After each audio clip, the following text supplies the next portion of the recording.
avec des plateaux tout au long de cet après-midi, comme ce sera le cas tous les après-midi pendant le CIRA. Nous allons ouvrir dans quelques minutes, donc à 14h10, avec Atabula, qui est un site d'information. Nous parlerons de diplôme de cuisine. Le diplôme de cuisine est-il nécessaire pour ouvrir son restaurant? Nous aurons un deuxième débat aux environs de 14h45, ouvert avec Chef Market et un thon impressionnant de 160 kg qui sera découpé devant vous. Découpe de thon rouge de Méditerranée avec la pêche raisonnée.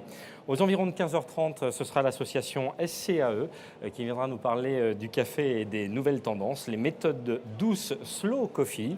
Et nous enchaînerons à 16h15 avec l'équipementier Enodis qui viendra bien sûr nous parler de matériel, de restauration. Prenez le temps d'aller vite avec Enodis. Et à 17h, la FCSI qui nous parlera des programmes de restauration dans les centres commerciaux. Voilà pour cet après-midi sur CIRA TV. Bienvenue à vous toutes et à vous tous en direct. Nous allons démarrer avec Atabula. Le diplôme de cuisine est-il nécessaire pour ouvrir son restaurant? Je vais appeler Franck Pinet-Rabarouste, rédacteur en chef du site d'information Atabula. Bonjour Franck. Autour de la table, Kylian Stengel, qui est enseignant et auteur gastronomique, qui va venir nous rejoindre également. Pierre-Sang Boyer, qui est chef dans son propre restaurant. Voilà, il vient nous rejoindre sur CIRA TV. Et puis Julien Burla, qui est chef au Dôme à Anvers, en Belgique. Voilà pour nos quatre invités de cet après-midi. La grande question du jour, eh bien, on va l'aborder avec Franck. Le diplôme de cuisine est-il nécessaire pour ouvrir son restaurant?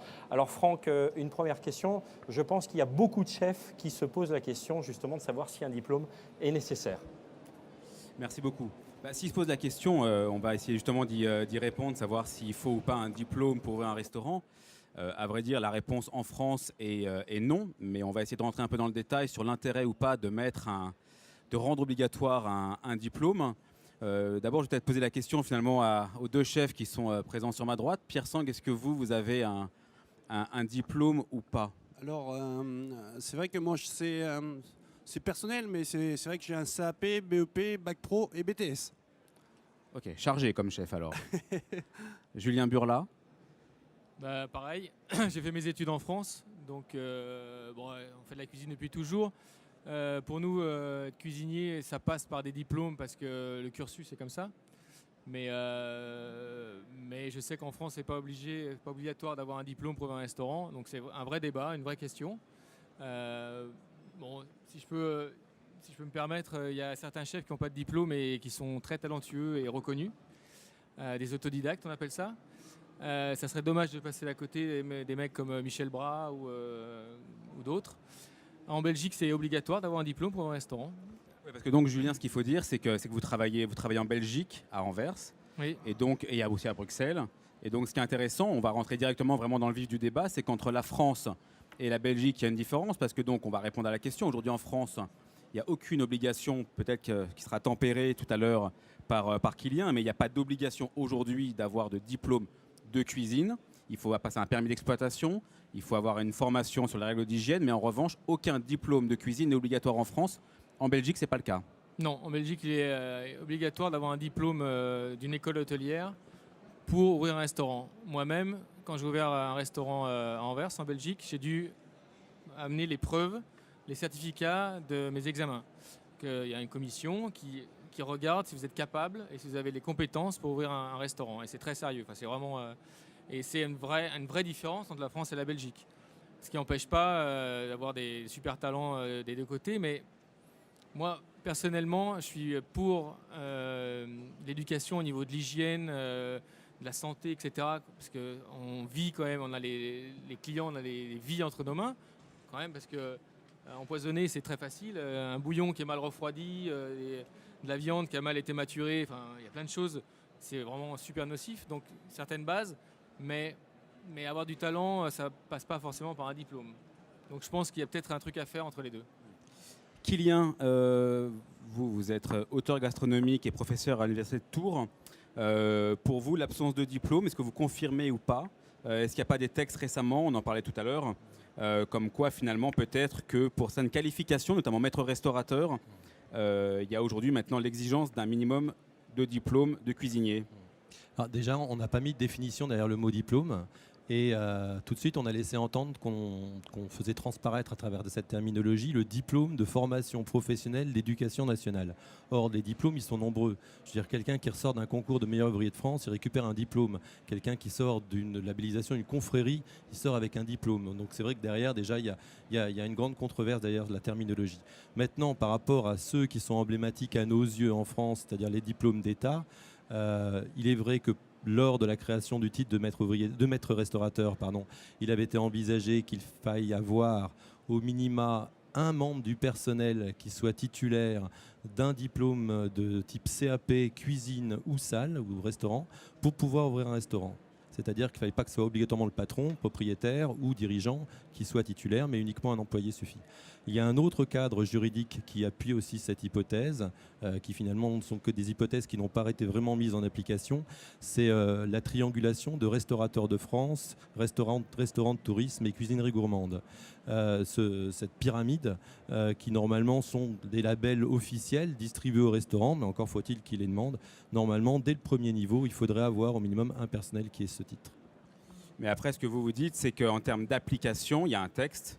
Après, le problème, c'est de voir si réellement sur le terrain, il est appliqué. C'est ça que vous dites, hein. D'autant que de toute façon, la question ne se pose pas obligatoirement. À partir du moment où on s'aperçoit que sur le marché du travail, nous avons énormément de jeunes qui ont au minima un CAP et qui cherchent du travail, dit-on, mais à côté de ça, les médias disent qu'il y a énormément de travail d'offres qui ne sont pas encore exploitées. Donc on s'aperçoit que si on veut trouver un personnel qui au minimum a un CAP de cuisine et le mettre dans l'entreprise, on peut le trouver.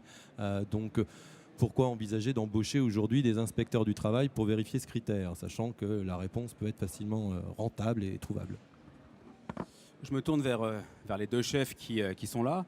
Si demain on exigeait un diplôme, est-ce que selon vous ça nuirait à la créativité ou pas? Est-ce qu'il y aurait des personnes qui peut-être ont pas un fol amour des études et ont plutôt envie de quitter l'école relativement tôt et ça ne leur enlève rien à leur créativité? Est-ce qu'on a parlé de bras et il y en a quelques-uns des chefs qui sont autodidactes. Est-ce que si demain on venait à créer un diplôme obligatoire, est-ce que vous sentiriez-vous d'abord une raréfaction encore plus grande de la main-d'œuvre, puisque c'est quand même l'un des problèmes de votre univers? Et puis est-ce qu'en plus on ne briderait pas un petit peu finalement aussi la possibilité de créer un restaurant? Pierre Sang. Moi je dirais c'est une question qui est vraiment difficile. On a parlé de M. Bras et on oublie d'autres chefs qui sont autodidactes, qui ont eu la chance de pouvoir monter leur restaurant avec leur famille, amoureux de la cuisine, amoureux de leurs produits, tu sais, qui permettent de mettre en valeur un terroir, quoi, au sens large, quoi. Et ça, c'est fantastique, quoi.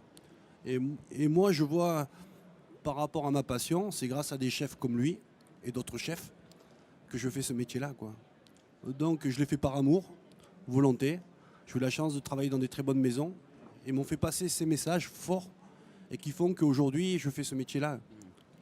Mais est-ce qu'on peut même dire l'inverse? Est-ce que si Michel Bras avait passé des diplômes, est-ce qu'il serait aussi créatif et aussi libre? Même si maintenant c'est son fils Sébastien. C'est un peu provocateur comme question, mais est-ce que finalement l'école n'est pas aussi pour formater, alors que le métier de chef, c'est artisan, mais aussi un peu artiste? Est-ce que quand on bride un artiste, ou est-ce qu'on le former, c'est pas non plus le déformer?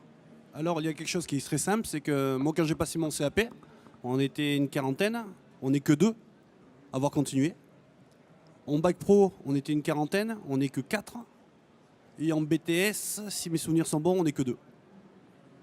Donc ce que je veux dire, c'est qu'en continuant, en apprenant notre métier grâce à des examens, en ayant le CAP, ce qu'on parlait, ces diplômes-là, eh bien, il y a quand même très peu de gens qui continuent le métier, quoi. Et ça, c'est une réalité. Julien, en Belgique, est-ce que vous sentez-vous justement, vous qui avez travaillé et en France et en Belgique avec le système différent que vous avez évoqué, est-ce que vous sentez que justement par rapport à ça, il y a une grande différence par rapport aux gens qui arrivent dans les restaurants en termes de formation, d'expérience et même d'appréhension du métier de commis, chef de partie, de cuisinier? Moi, ce qui m'intéresse d'abord, c'est le CV, c'est le parcours, c'est plutôt la sensibilité par rapport à la cuisine, plus que les diplômes. Je regarde jamais les diplômes, honnêtement. Je regarde qu'est-ce qu'il a fait, qu'est-ce qu'il aime. Ça m'intéresse. Je pense que le vrai résultat, c'est est-ce que le restaurant fonctionne ou pas. Qu'on a un diplôme ou pas de diplôme, Gérer un restaurant, c'est pas qu'un diplôme qu'on va apprendre à gérer un restaurant. Faire la cuisine, on va avoir des bases, mais c'est pas ça qui fait faire la cuisine. Donc, est-ce que c'est un vrai débat?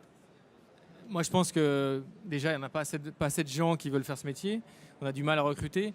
Donc, des gens qui sont motivés à faire ça, c'est déjà énorme. Donc, diplôme ou pas diplôme, pour moi, c'est pas un vrai débat. C'est ouvre ton restaurant, si ça fonctionne, ça veut dire que tu as du talent ou que tu as la bosse du business. Mais avoir un diplôme, c'est pas un gage de qualité, malheureusement. Après, je sais qu'en Belgique, on a des écoles vraiment.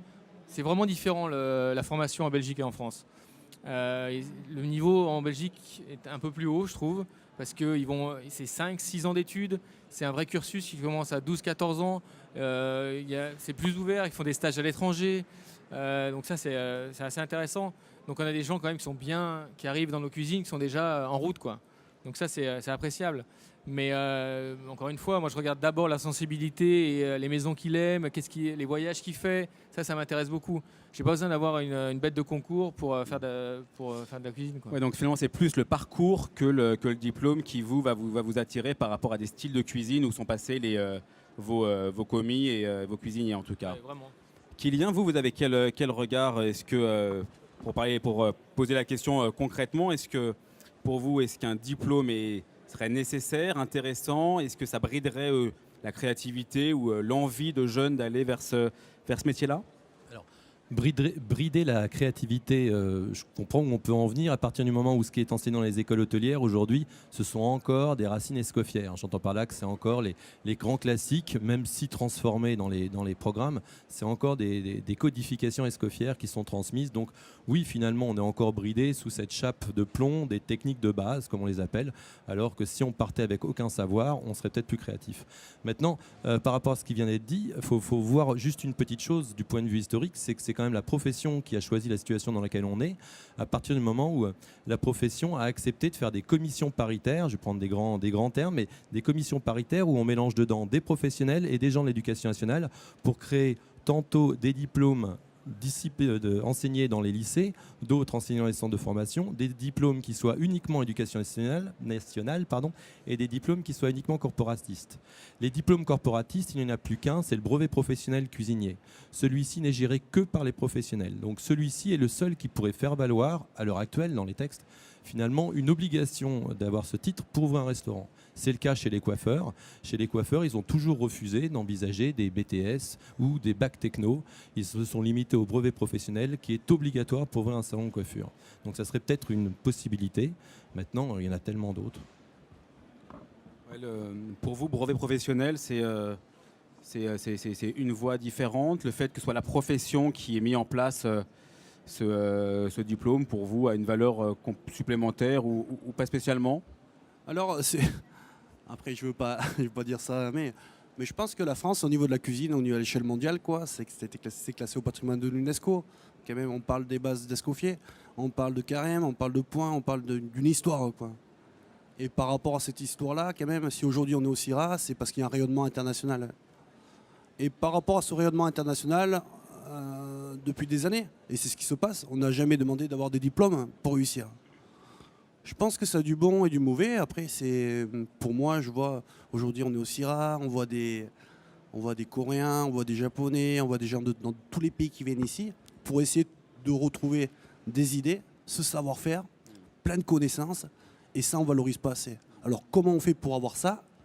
Ça, c'est la question. Hein. Mais vous deux, Julien et Pierre Sang, vous qui avez des diplômes, si demain on vous demandait de repenser un diplôme le plus utilitaire possible pour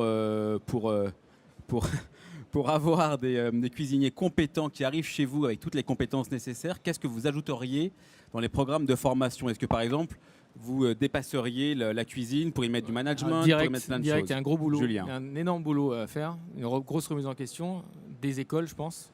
Vraiment des écoles, pour donner une formation, c'est partir à l'étranger, c'est super important. Parler anglais, voir ce qui se passe, être ouvert, sortir de son escoffier, ça c'est super important. Donc, et des stages. Donc de mettre autant. Donc, si on arrive à 16 ans, on a déjà son cursus scolaire qu'il faut avoir, parce que sans bagage, sans connaissances mathématiques, physiques, chimiques, etc., on ne fait pas des bons cuisiniers, je pense. Enfin, c'est un atout, vraiment. Après ça, il faut vraiment faire des stages et connaître des cultures. Il n'y a plus assez de stages. C'est de moins en moins et c'est vraiment le contact avec d'autres chefs qui donne l'envie, qui donne la direction qu'on va suivre. Donc il y a une vraie remise en cause de l'éducation nationale par rapport à ça. C'est-à-dire qu'on doit faire des séjours plus longs en école, mais favoriser à la fin l'entreprise pour qu'on ait un vrai contact. Et c'est là qu'on forme des gens qui arrivent chez nous et qui sont capables de tenir un poste. On est formateur. Moi, j'ai été formé, je suis formateur parce que c'est l'essence de notre métier. Mais l'école doit quand même faire son boulot un peu plus intelligemment, un peu plus actuel. Parce qu'on regarde maintenant, regardez les bouquins de cuisine, ça a 50 ans de retard, quoi. Ouais, donc, ce qui est drôle, c'est que Julien, vous parlez de faire des stages. C'est finalement être sur le terrain le plus tôt possible pour apprendre le métier et avoir les deux pieds dedans. Moi, le plus quand vite j'avais possible. 15 ans, j'étais tous les week-ends et toutes mes vacances chez Pierre Gagnère. Je gagnais 0, mais j'étais là-bas samedi, dimanche, toutes mes vacances parce que bon, j'étais motivé, j'aimais ça. Mais grâce à ça, j'ai pu partir aux États-Unis après. Quelqu'un m'a pris à Paris. Enfin, après, c'est un choix. C'est un choix, je parle de 3 étoiles, mais ça peut être aussi, on peut travailler, je sais pas, tu vas travailler dans un bon bistrot, un bon bouchon. Tu apprends maintenant, tu fais les têtes de cochon pressées, tu fais des pâtés en croûte, c'est à la mode. Enfin, tu vois, mais tu apprends ça avec des gens qui sont capables de transmettre quelque chose. Donc ça peut être hors de ton cursus scolaire, mais c'est une expérience qui est remplaçable.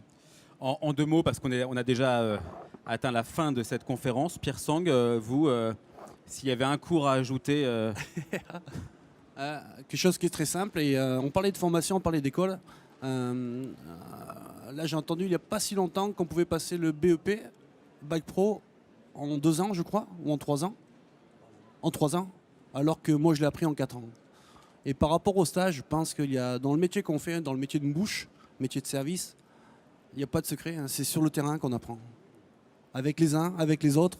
Et il faut taper dedans, comme il dit Julien, il faut faire des heures. Après, si on aime, si on est passionné et que ça se passe bien, il n'y a pas de secret. Il y a juste une précision peut-être aussi à donner par rapport au stage, c'est qu'il y a une concurrence un peu déloyale en Europe là-dessus, parce que je ne sais pas si les gens le savent, mais en France, un stagiaire doit être payé.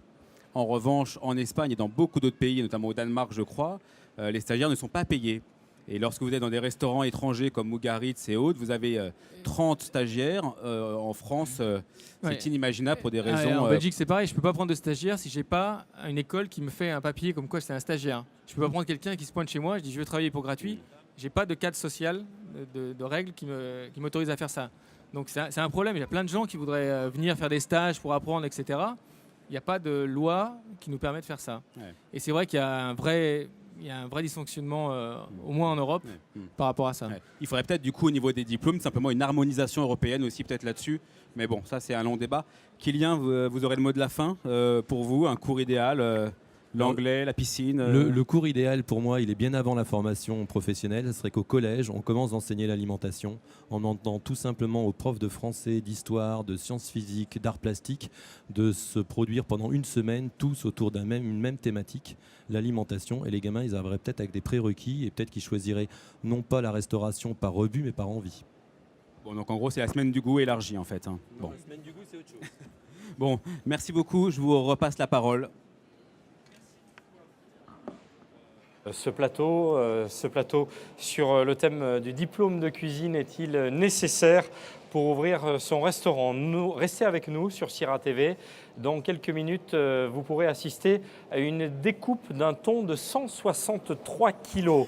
C'est donc un événement en collaboration avec Chef Market, qui est importateur de produits gastronomiques d'exception. Ce sera donc dans quelques minutes le temps d'installer la table qui va accueillir ce thon de 163 kg. Ce sera donc dans une petite dizaine de minutes. Nous enchaînerons ensuite avec l'association SCAE aux environs de 15h30. Nous parlerons de café avec les méthodes douces Slow Coffee. À 16h15, Enodis, équipementier de la restauration. Prenez le temps d'aller vite avec Enodis et nous enchaînerons avec la FCSI. Nous parlerons des programmes de restauration dans les centres commerciaux. Restez avec nous. Dans quelques minutes, Sira TV continue avec Chef Market et la découpe de thon. A tout de suite. Bonjour à toutes et bonjour à tous. Bienvenue sur Syrah TV. Bienvenue au public. Vous pouvez vous manifester et applaudir un peu. Vous êtes tout autour de nous. Merci de nous rejoindre sur Syrah TV pour cet après-midi qui va être consacré pour ce deuxième plateau à la découpe d'un thon rouge de Méditerranée. On va parler de pêche raisonnée, on va parler de développement durable et on va en parler notamment avec Vincent Giroux qui est le directeur général de Chef Market qui est importateur de produits gastronomiques d'exception. Je vais vous demander de l'accueillir. Vincent Giroux. Voilà, bonjour Vincent. Bonjour. Je vais vous laisser vous positionner autour du plateau et Nirvana Dura va venir nous rejoindre également. Elle est responsable export de la société Balfego, qui est une société espagnole qui a eu la gentillesse de nous amener ce thon dont on va parler dans quelques minutes. Et puis quelques invités du plateau qui viendront nous rejoindre. Vincent Giroux, bonjour. Bonjour. Je disais, vous êtes le spécialiste des produits d'importation en France, mais un petit peu partout, de produits d'exception. Exactement, principalement et voire exclusivement en provenance d'Espagne. Merci de nous accueillir aujourd'hui. Donc l'idée, c'est que nous allons pouvoir vous montrer comment découper un thon rouge de Méditerranée, produit un petit peu critiqué parfois. L'idée de cette découpe, c'est de pouvoir expliquer pourquoi nous sommes une société qui importe des produits issus de la pêche durable. Je vais passer d'ailleurs très rapidement la parole à Nirvana qui va pouvoir présenter la société Balfego, expliquer un petit peu l'objet de notre démarche et puis ensuite plusieurs intervenants viendront pour pouvoir découper le thon et pouvoir vous expliquer les différentes parties du thon. Nirvana, je te laisse la parole. Madame et Messieurs, bonjour et bienvenue. Notre maître de coupe, c'est Tajiri San. Moi-même, Nirvana, je suis la commerciale de Balfego pour l'Europe. L'équipe de Balfego est ici au Syrah pour vous montrer comment nous faisons une découpe de thon rouge. Cette pièce, exactement 163 kilos, et âgée approximativement de 12 ans, a été pêchée le jeudi de cette semaine. Après 24 heures, les muscles sont détendus et il est plus facile de le couper et de le manger. Nous sommes en entreprise de thon rouge, Bluefin, situé dans un petit village de pêcheurs de la côte méditerranéenne, et plus exactement dans la région de Tarragone, dans l'Espagne. Nous avons un quota stipulé par l'organisation ICCAT qui contrôle la pêche de toutes les espèces de thon atlantique. Nous capturons en 24 heures la quota de 1500 tonnes de thon venus à se reproduire dans les bassins méditerranéens. Puis nous les maintenons dans les piscines situées à 2 km de la côte. En plus de pouvoir fournir des thons frais toute l'année, nous sommes capables d'assurer la qualité, la bonne taille et aussi la taux de graisse optimale. En plus, en France, nous travaillons avec notre distributeur Chef Market qui nous a donné l'opportunité de participer dans son stand, situé à la hall 2.2 J100. Si vous désirez goûter les thons Balfego, il y a une dégustation non-stop sushi. Merci. On va passer à la découpe. On va passer à la découpe avec Tajiri et Isaac qui vont pouvoir passer à l'action. Alors on va appeler Nobuyuki Tajiri, vous pouvez l'applaudir, il est responsable de la découpe. Et Isaac Hermo qui est directeur commercial de Balfego. Alors évidemment, ça ne va pas se couper en 2 secondes. On va mettre tout le monde à l'aise. On en a à peu près pour une bonne vingtaine de minutes pour couper tout ça.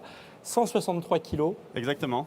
Et il vient d'où ce thon? Alors, en fait, ces thons, ce sont des thons qui sont non pas pêchés, mais capturés, comme l'a dit Nirvana juste avant. Balfego, en fait, a la particularité de suivre une démarche non seulement durable, mais également raisonnée dans son mode de pêche. En fait, le thon d'Atlantique a 2 bassins de prédilection dans le monde pour se reproduire, le golfe du Mexique et la mer Méditerranée. La mer Méditerranée, où en fait il migre à un instant de l'année pour pouvoir se reproduire.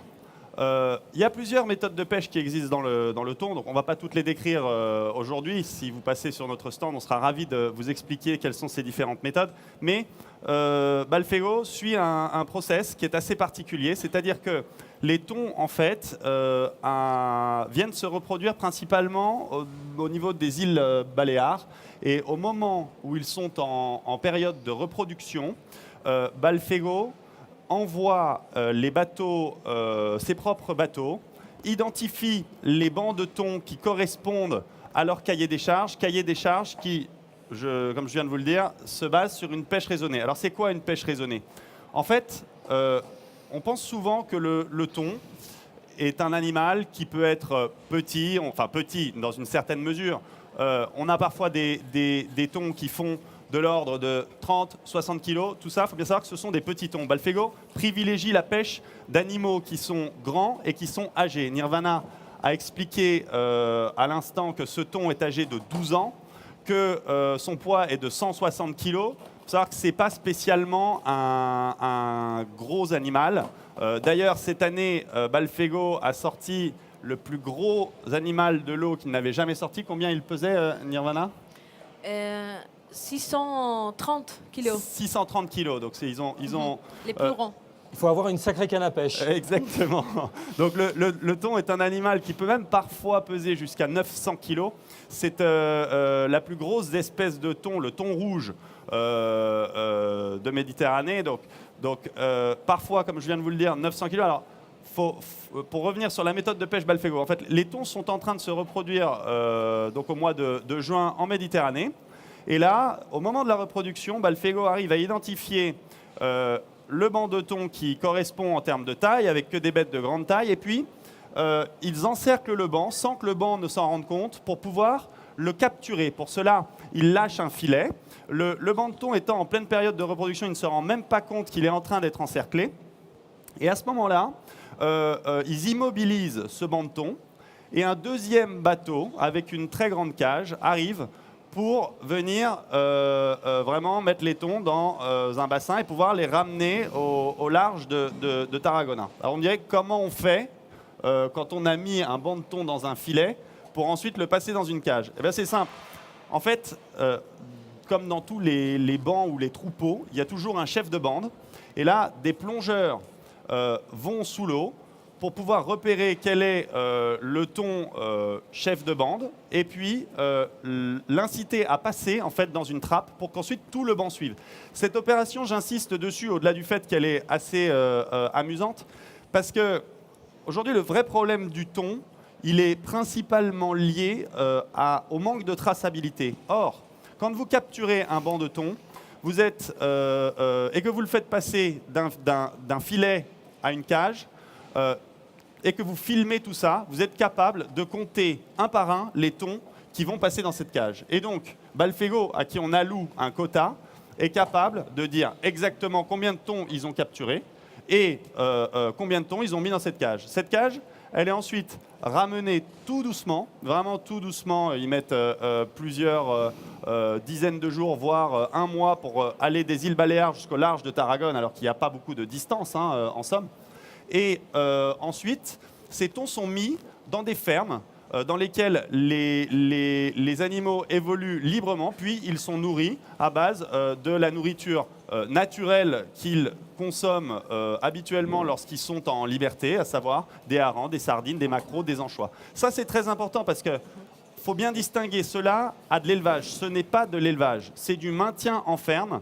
C'est-à-dire qu'on a des animaux qui vivaient de toute manière dans l'océan, qui se sont déjà reproduits, donc on n'a pas éteint l'espèce, et qu'on maintient dans des fermes en les nourrissant à base de la nourriture que de toute façon ils auraient rencontrée si jamais ils avaient été en liberté. Donc on n'a pas créé des poissons de toutes pièces pour les nourrir et vider les océans en donnant à manger d'autres poissons à ce poisson qui est particulièrement prédateur d'ailleurs. Ça veut dire que le maintien en ferme est limité dans le temps? Ça veut dire que le maintien en ferme, il est limité dans le temps, tout à fait. Le maintien en ferme, il dure à peu près 1 an, Nirvana. Tu m'arrêtes si je me trompe.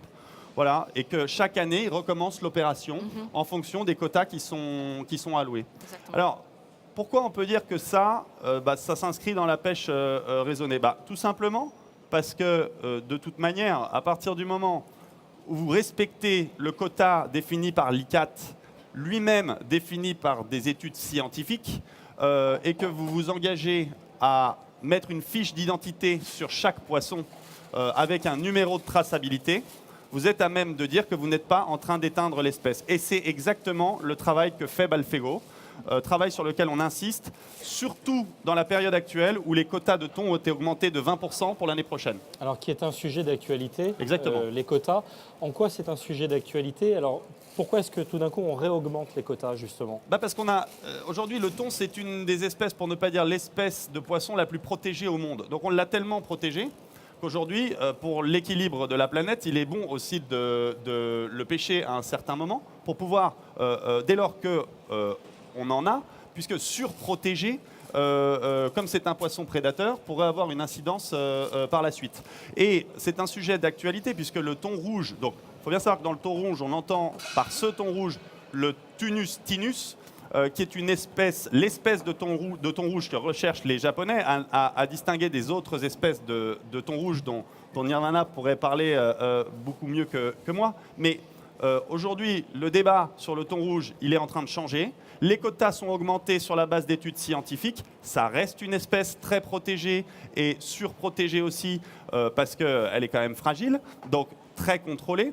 Et derrière, par contre, le débat il est en train d'évoluer vers d'autres espèces de thon qu'on consomme tous ici dans cette salle, à savoir le thon albacore qu'on retrouve dans la plupart de nos sushis et le thon blanc qu'on retrouve ne serait-ce qu'au supermarché. Donc le débat est en train de dévier. Alors moi je ne suis pas là pour parler du thon blanc ou du thon albacore. Je suis là pour défendre le thon rouge en disant que si jamais on est capable de démontrer qu'on respecte la traçabilité imposée par l'ICCAT, on est dans les quotas, on n'éteint pas l'espèce et que c'est dommage de se priver d'un produit qui est non seulement extrêmement bon, mais qui présente aussi des vertus intéressantes au plan nutritionnel. Voilà.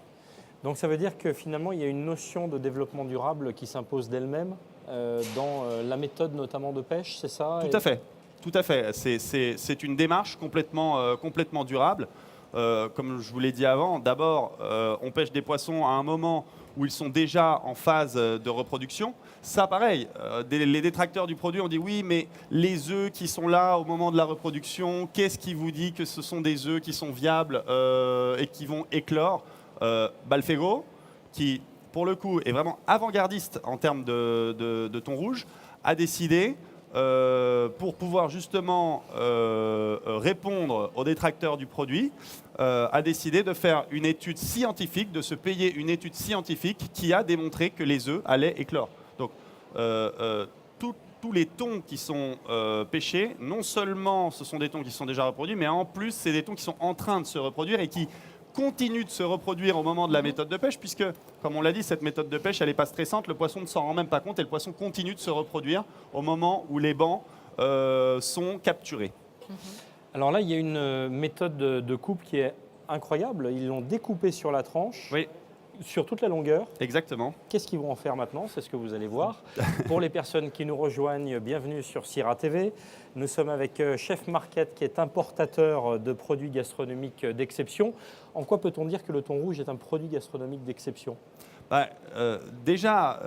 Est-ce que c'est une rareté? Oui. C'est plusieurs facteurs. Il y a un facteur rareté, évidemment, qui joue considérablement, mais il y a un facteur, comme tout très bon produit, un facteur rareté couplé à un facteur gustatif.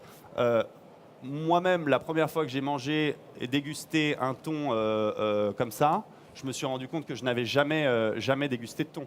On a l'impression presque de déguster une huître quand on goûte le filet, puisqu'il y a un côté extrêmement iodé. Et en fait, on se rend compte que le thon qu'on a l'habitude de déguster est complètement insipide. Donc c'est quelque chose d'assez particulier. Et puis, dans les différentes pièces qu'ils découpent, puisque là, ils sont en train de découper ce qu'on appelle le lomo en espagnol, à savoir le filet.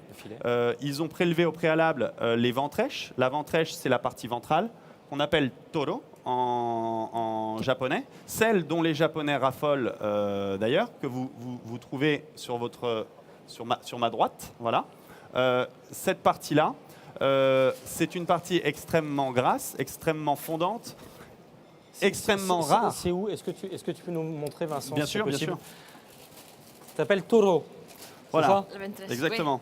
Donc la Taureau. ventrèche se trouve ici. Voilà, c'est ce que La ventrèche, on a isolé sur le côté. quand elle a refroidi, quand elle est vraiment froide et qu'on la découpe, on se rend compte qu'elle est persillée telle que peut être persillée du bœuf de Kobe. C'est quasiment autant de gras que de chair, mais c'est ce qui apporte un côté fondant. On le met en bouche et on a un côté ça fond complètement. Et donc cette partie-là, pour revenir sur ce qu'on disait, est une partie qui est extrêmement prisée par les Japonais, donc qui en fait un produit rare et aux qualités gustatives absolument exceptionnelles. Et d'ailleurs, nous, pour suivre la démarche de Balfego, c'est-à-dire que Balfego nous a imposé une démarche qu'on accepte et à laquelle on adhère complètement, qui consiste à ne jamais proposer à nos clients de ne vendre que de la ventrèche. Puisqu'évidemment, on a des clients qui nous demandent que de la ventrèche, mais aujourd'hui, on essaye de sensibiliser le public, les chefs et tous les acteurs autour de ce produit-là, qu'on peut le consommer, mais soyons intelligents dans la consommation. Je veux dire, si on consomme que de la ventrèche, demain, qu'est-ce qu'on fait des filets? Bon, la ventrèche, On a un animal entier. c'est seulement 10% de toute la pièce, tout le temps. 10% de la pièce, Ouais. d'accord. C'est pour ça qu'on n'a pas toute la quantité qu'on va voir. Bien sûr, ce qui en fait justement sa rareté, j'imagine. Ça veut dire que le thon rouge se consomme cru ou cuit? Nirvana. Tous les deux. Tous les deux. Oui, on peut faire un tataki Oui. avec la ventrèche. On peut faire des sushis au sashimi. En parlant de manger, j'apprends à nos amis que ce thon rouge peut être dégusté à l'ouest pendant toute la durée du Syrah. Voilà. Au Alors, restaurant de Paul Bocuse, à la brasserie de Paul Bocuse. exactement. On a monté un partenariat donc, avec le restaurant L'Ouest, justement pour dire, voilà, aujourd'hui, L'Ouest, un restaurant emblématique de Lyon qui appartient au groupe Paul Bocuse. Thon rouge, un produit qui est quand même assez critiqué parfois. C'était intéressant et on est ravis que le groupe Paul Bocuse ait suivi Balfego et Chef Market sur cette opération en proposant pendant toute la durée du Syrah une recette de sashimi. Donc si vous allez dîner à l'ouest, vous pourrez retrouver le thon rouge Balfego dans une recette réalisée par Cédric Boutroux, le chef de l'Ouest. Et l'idée, c'est de dire, voilà, d'une part, c'était l'occasion de pouvoir faire déguster le produit. D'autre part, aujourd'hui, dans tout ce qu'on entend, le fait d'avoir un restaurant de Monsieur Paul Bocuse qui travaille le thon rouge est pour nous une manière de marquer le coup et de pouvoir dire, attention, attention à la consommation du produit, oui. Ne consommez pas des thons de 30 kg, consommez des thons de 150 kg. Et aujourd'hui, Paul Bocuse nous donne la chance, l'opportunité de pouvoir valider notre discours sur ce produit-là. Voilà.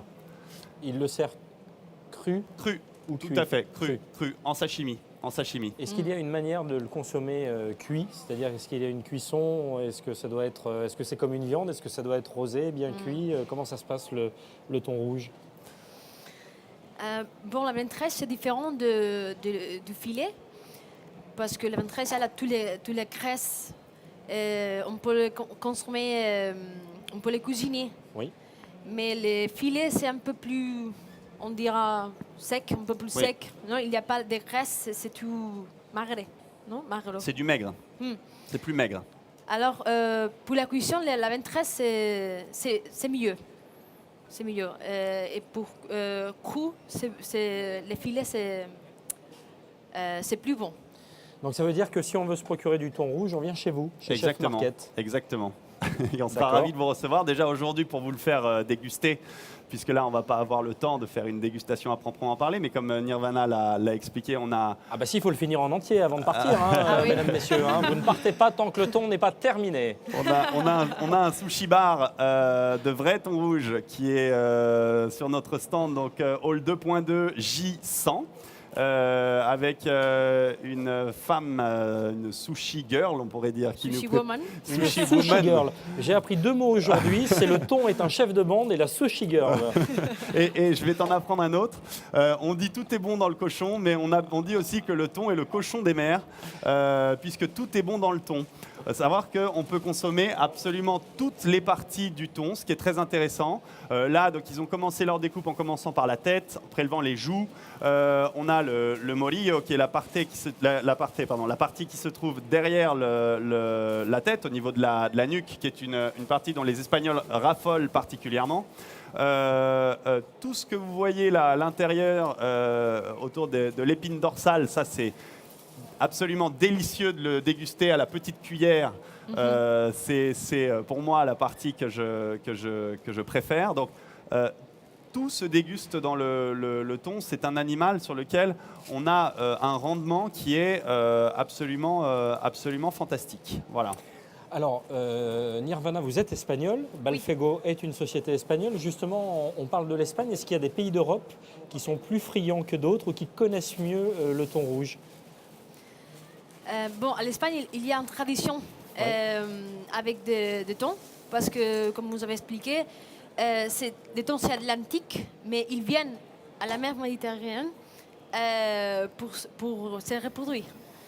Alors, il y a une histoire. Au sud de l'Espagne aussi, il y a la Madraba, où ils profitent la petite ouverture entre l'Espagne et l'Afrique. Oui, et le Maroc. Oui. Pour le trapper, non? L'attraper, ouais, le Pour pêcher. pour le trapper là. Et l'autre thon qui peut arriver à la mer Méditerranée arrive sur la côte de Tarragona, à Barcelone. Il y a une grande tradition de pêcher des thons. Mais ça, c'est une technique différente et nouveau. Et pourquoi on ne connaît pas bien en France alors? Qu'est-ce qui fait que ce n'est pas arrivé dans l'assiette des consommateurs? Bah, en France, parce que le produit a été quand même très critiqué à un moment donné, et c'est vrai que au bout d'un moment, les consommateurs ont dit non, on n'en veut pas, etc. Et les chefs, sachant tout ce qui s'est dit autour du thon rouge, ont été très très prudents pour le mettre sur leur carte. Donc c'est la raison pour laquelle on est en train d'essayer de communiquer autour du produit pour expliquer que tout ça c'est en train de changer. Mais la France, en fait, depuis que les regards ont été pointés, le doigt a été pointé sur le produit, a faiblement consommé le produit. Voilà. Mais pourquoi est-ce que justement le doigt a été pointé sur ce produit? C'est sur des questions de développement durable, sur des questions de dépassement de quotas à certains moments, qui fait que au bout d'un moment, il y a eu toute une information qui a été donnée autour du produit, qui était vraie, ou à une époque où il a fallu faire attention.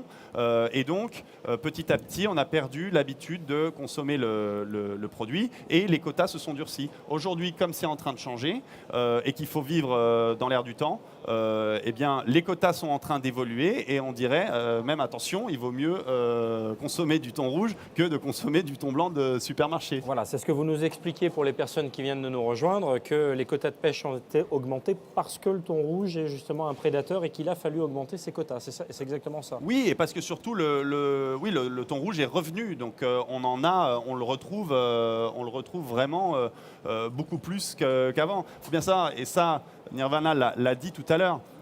les sociétés de pêche, elles ont 1 mois, voire 45 jours, je crois, pour pouvoir... À peu près un mois. À peu près 1 mois pour pouvoir pêcher leur quota. Est-ce que tu sais en combien de temps ils pêchent leur quota? Moins de 24 heures. D'accord. Donc aujourd'hui, je veux bien que les techniques de pêche aient évolué. Je veux bien que ce soit plus la même chose et qu'on ait des bateaux qui soient plus grands pour pouvoir aller plus vite. Mais enfin, quand on laisse sur le poisson le plus contrôlé du monde 1 mois pour le pêcher et qu'en 24 heures, ils ont pêché leur quota, c'est bien qu'il y en a, quelque part. Donc voilà. Et ça, c'est des choses qu'on ne sait pas forcément. Et pour nous, c'est important de le dire parce que c'est demain, on va dire, pour les palais les plus fins, une opportunité de pouvoir redécouvrir ce produit. Voilà. Alors pour les personnes qui viennent de nous rejoindre, et je vois que ça bouge beaucoup au CIRA, je vous rappelle que vous êtes sur CIRA TV. Nous sommes sur ce plateau avec Vincent Giroux, qui est le directeur général de Chef Market, qui est importateur de produits gastronomiques d'exception. Et puis Nirvana Dura, qui est responsable export de la société Balfego, donc qui nous a amené ce superbe produit de 163 kilos exactement, c'est ça? Exactement. Alors, ce qui peut être assez intéressant aussi, je vais prendre la petite fiche. Tenemos los... Etiquetas. Alors, on a avec nous Nobuyuki Tajiri, qui est responsable de la découpe.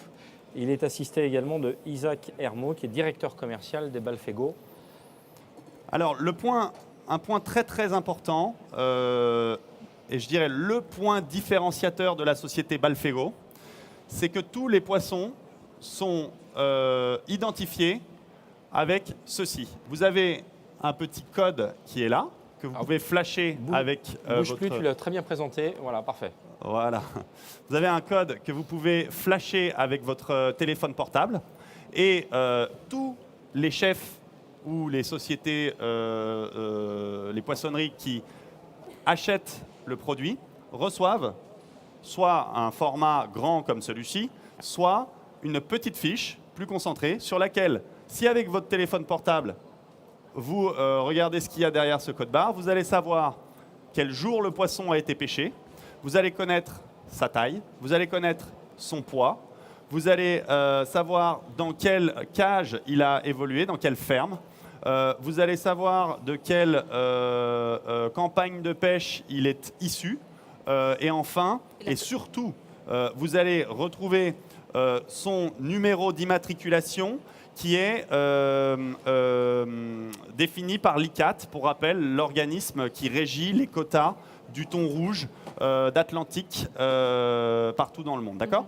Donc, la conclusion, elle est où ? Elle est que si on a cette fiche d'identification du produit, on est dans le cadre des quotas, donc pas de critique possible autour du produit, à moins qu'on ait envie de critiquer les études scientifiques, mais je veux dire, à ce moment-là, on tombe dans le non-sens. C'est un autre débat. Voilà. Alors, on a beaucoup de restaurateurs qui viennent sur le CIRA, et c'est normal, puisque c'est le lieu pour la rencontre des restaurateurs. Qu'est-ce que vous pourriez conseiller à un restaurateur qui veut l'intégrer dans sa carte ? Moi, je conseille d'abord, déjà j'ai envie de dire qu'il ne faut pas, aujourd'hui on a presque honte de travailler du thon rouge. Quand on travaille du thon rouge, on est dans une situation et une position où on est obligé de se justifier. Donc déjà j'ai envie de dire, n'ayez pas crainte à travailler du thon rouge dès lors que vous connaissez vos approvisionnements. Et ensuite, se poser les bonnes questions, de dire, moi j'ai souvent des chefs qui me disent, ah, je voudrais un petit thon. Alors, dans l'absolu, ça correspond à un besoin, mais un petit thon, c'est un bébé. Les thons petits, qu'on peut trouver à certains moments et pêcher même de manière illégale. Pourquoi on trouve des petits thons ? Tout simplement, le thon, quand il vient se reproduire, il reste ensuite 1 an en Méditerranée. Avant de repartir dans l'Atlantique pour pouvoir, puisque c'est un poisson migrateur. Mais quand il naît, il est obligé de rester au départ en Méditerranée. Donc petit thon égale bébé thon, donc égale extinction de l'espèce. Ok. Ensuite, je dirais, pour un restaurateur qui met le thon à la carte, surtout, aujourd'hui pour moi, les chefs ont à comme nous, importateurs, ou comme Balfego, producteurs, un devoir d'éducation et de communication. Il y a une désinformation qui est faite autour de tout ça, et c'est notre devoir d'informer les gens pour savoir ce qu'ils consomment.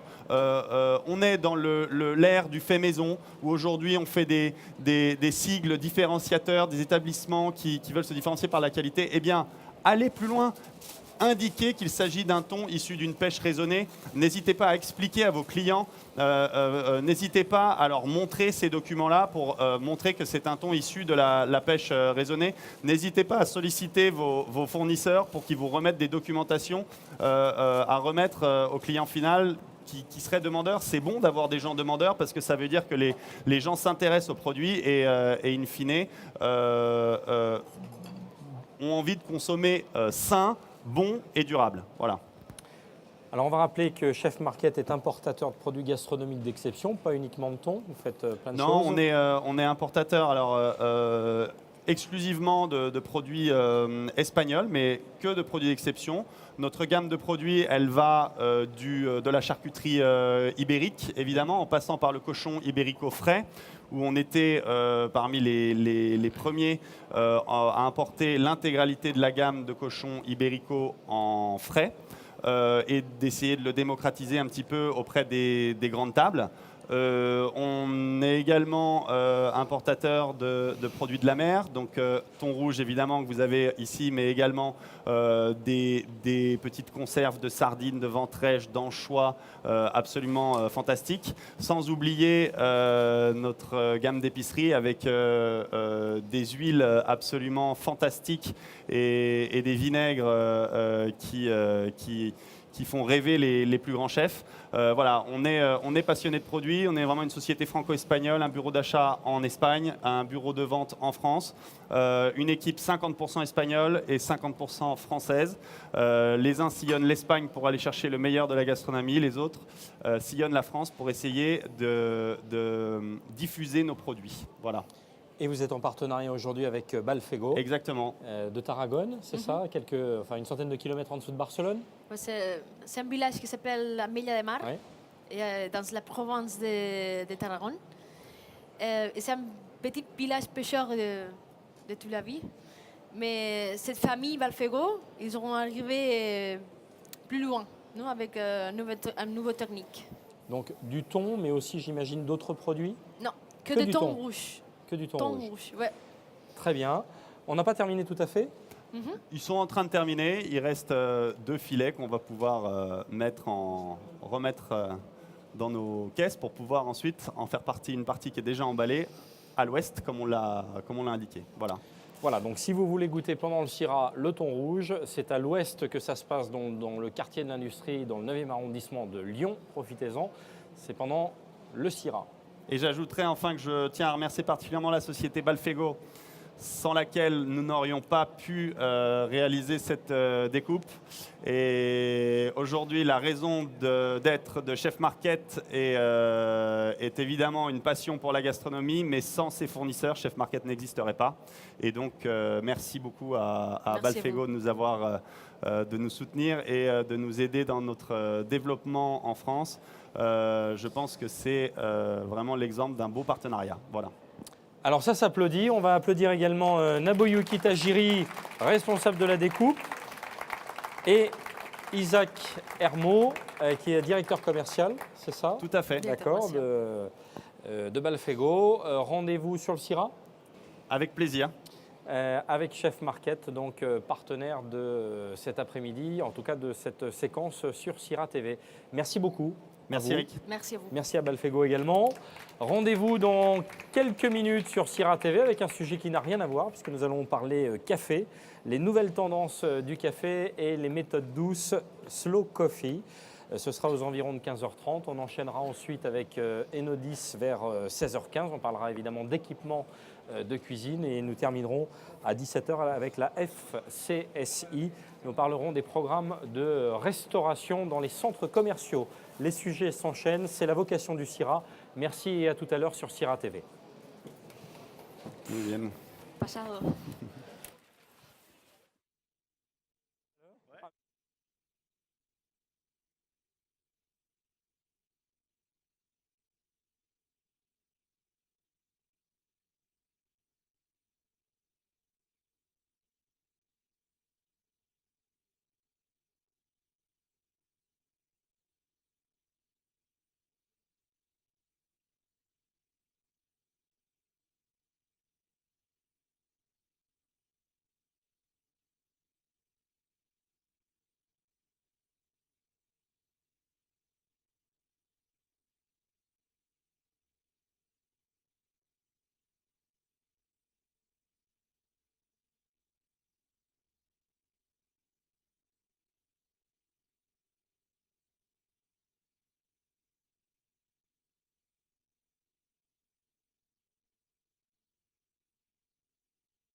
c'est cool. T'inquiète, fais-toi ton tour si tu veux.